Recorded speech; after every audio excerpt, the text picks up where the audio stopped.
Assalamualaikum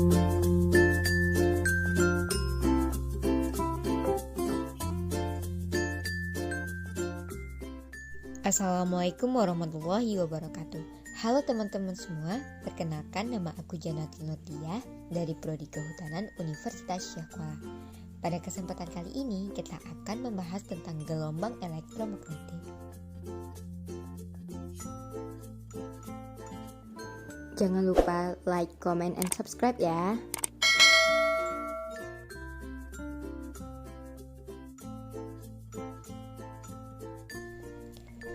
Gelombang elektromagnetik adalah gelombang yang merambat dari sumber gelombang ke tempat lain tanpa bantuan medium. Nah, gelombang elektromagnetik ini ditemukan oleh Heinrich Rudolf Hertz, seorang ahli fisika terkenal dari Jerman setelah Maxwell. Hertz menunjukkan keberadaan gelombang radio pada akhir tahun 1880-an. Dia menggunakan alat yang disebut kumparan induksi untuk menghasilkan tegangan tinggi. Salah satu transmitter pertama ciptaannya terdiri atas dua kumparan kecil dengan celah bunga api yang menghasilkan gelombang radio.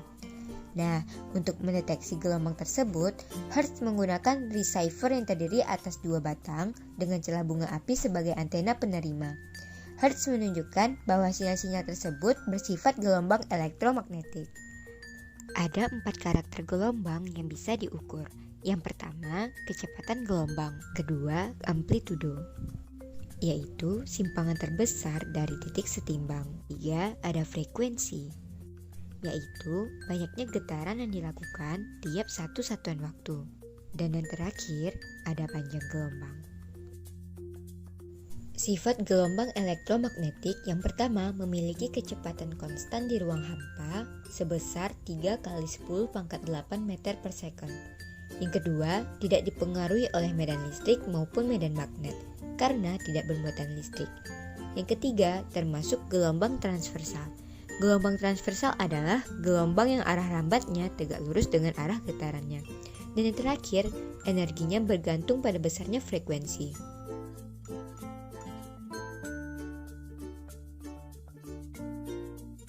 Gelombang radio merupakan spektrum gelombang elektromagnetik yang memiliki panjang gelombang terbesar dan frekuensi terkecil, dihasilkan oleh rangkaian elektronika yang disebut osilator.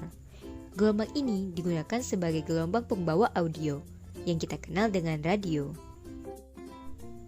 Gelombang mikro merupakan spektrum gelombang elektromagnetik yang memiliki frekuensi terkecil kedua setelah gelombang radio. Frekuensi gelombang mikro adalah 10 pangkat 10 Hz dengan panjang gelombang 3 mm.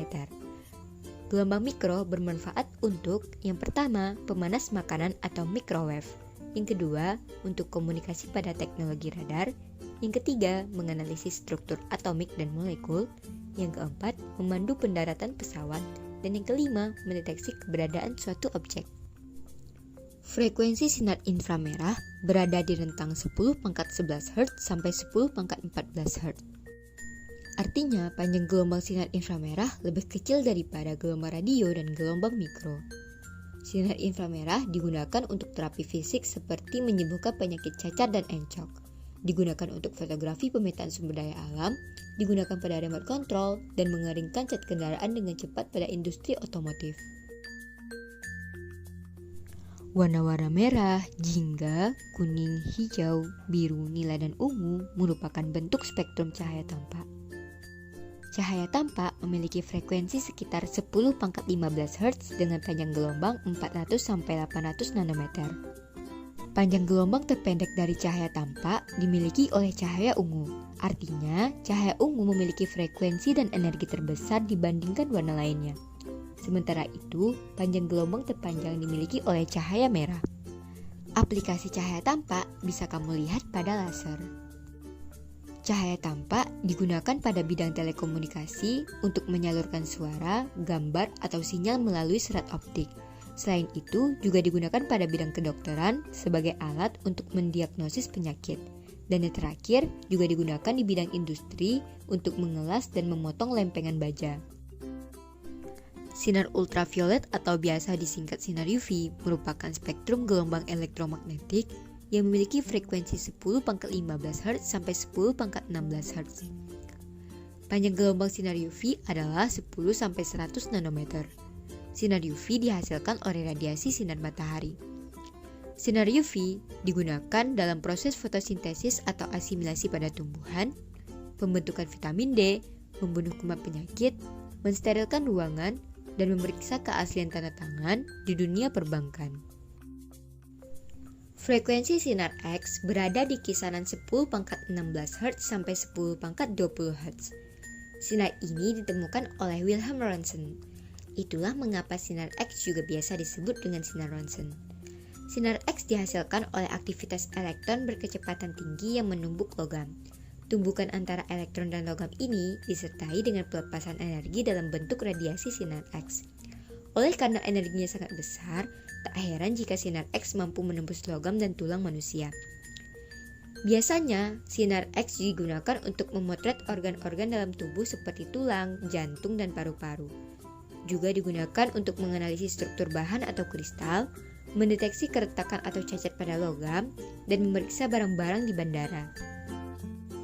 Sinar gamma merupakan spektrum gelombang elektromagnetik dengan energi tertinggi. Hal ini dikarenakan sinar gamma memiliki frekuensi tertinggi di antara spektrum gelombang elektromagnetik lainnya, yaitu sebesar 10⁻20 Hz sampai 10⁻25 Hz.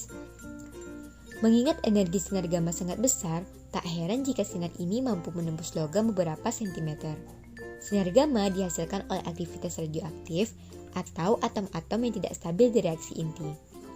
Biasanya sinar gamma digunakan untuk terapi kanker, sterilisasi peralatan rumah sakit, sterilisasi makanan kemasan, pembuatan varietas tanaman unggul tahan hama, dan mengurangi populasi hama. Di samping dampak positif yang ditimbulkan oleh gelombang elektromagnetik, ternyata gelombang elektromagnetik juga menimbulkan dampak negatif bagi penggunanya. Paparan radiasi sinar ultraviolet jenis B yang berlebihan terhadap manusia dapat menimbulkan penyakit kanker kulit, katarak mata, hingga penurunan daya tahan tubuh manusia. Selain itu, pulsa mikro juga menimbulkan efek stres pada kimia otak manusia. Dan yang paling parah, radiasi HP dapat mengganggu gelombang otak dan menyebabkan seseorang mengalami sakit kepala, kelelahan, lupa ingatan, dan paling buruk adalah kanker otak. Semoga video ini bermanfaat bagi teman-teman semua. Assalamualaikum warahmatullahi wabarakatuh. See you next time.